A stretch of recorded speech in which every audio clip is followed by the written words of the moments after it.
PJOK, kolam renang.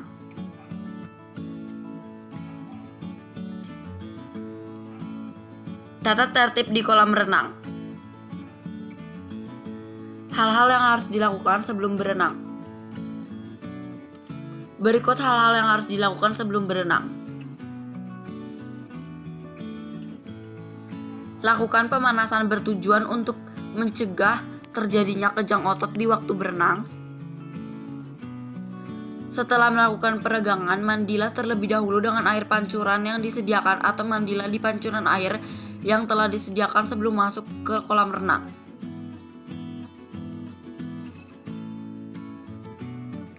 Latihan irama kaki terlebih dahulu sebelum bentuk-bentuk latihan yang lainnya. Berjalan-jalan di dasar kolam dengan kedalaman yang cocok agar kamu mengenali kolam itu.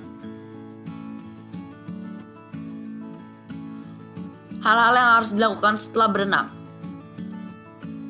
Berikut hal-hal yang harus dilakukan setelah berenang. Basuhlah mata agar bersih dari kotoran. Jika telinga kemasukan air, meloncat-loncatlah agar air yang ada di dalam telinga keluar.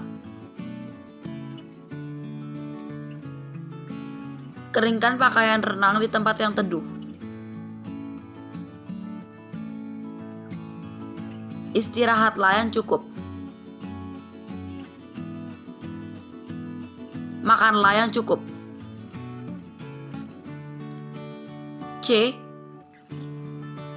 Hal-hal yang harus diperhatikan ketika berada di kolam renang.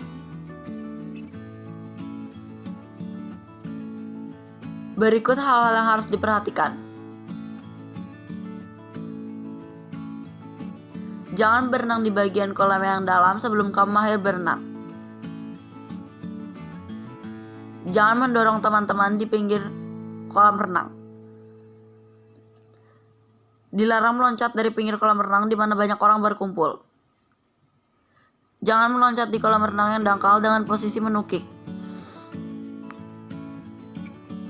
Jika kamu belum mahir berenang, jangan membasuh muka di pinggir kolam renang untuk menghindari tergelincir dari kolam renang yang dapat menyebabkan kecelakaan.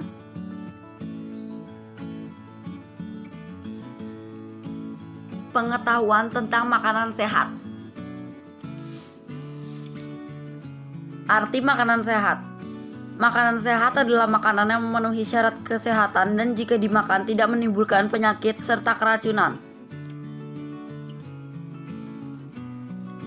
Adapun makanan bergizi adalah makanan yang mengandung zat-zat yang diperlukan oleh tubuh dalam jumlah memadai. Fungsi zat gizi. Fungsi zat gizi meliputi sebagai berikut. Zat tenaga. Zat tenaga merupakan zat yang berguna sebagai pembentuk tenaga dalam tubuh manusia. Zat tenaga terdiri dari hidrat arang, lemak, dan protein. Zat pembangun. Zat pembangun merupakan zat yang berguna sebagai pembangun tubuh dalam proses pertumbuhan. Zat pembangun terdiri dari protein dan mineral.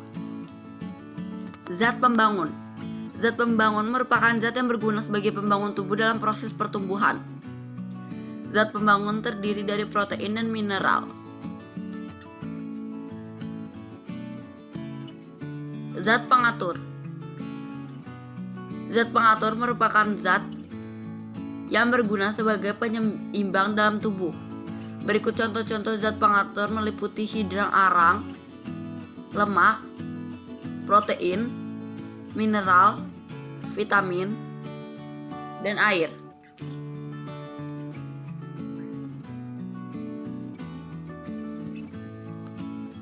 Pengaruh gizi makanan. Pengaruh gizi terhadap daya kerja.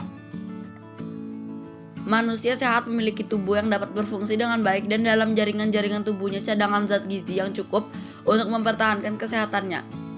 Cadangan zat gizi akan dipergunakan apabila kebutuhan tubuh akan zat gizi sehari-hari tidak terpenuhi.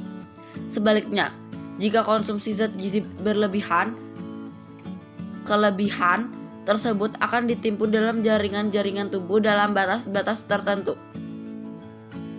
Apabila jaringan-jaringan tubuh terlalu Jenuh akan zat gizi tersebut tidak dapat lagi ditampung dan akan mengganggu proses-proses dalam tubuh. Pengaruh gizi terhadap daya tahan. Kelainan gizi yang berat sering mengakibatkan timbulnya suatu penyakit infeksi. Sebaliknya, penyakit infeksi akan mudah menyerang apabila dalam keadaan gizi kurang. Demikianlah akan terjadi sebab akibat yang timbal balik antara gizi kurang dan penyakit infeksi.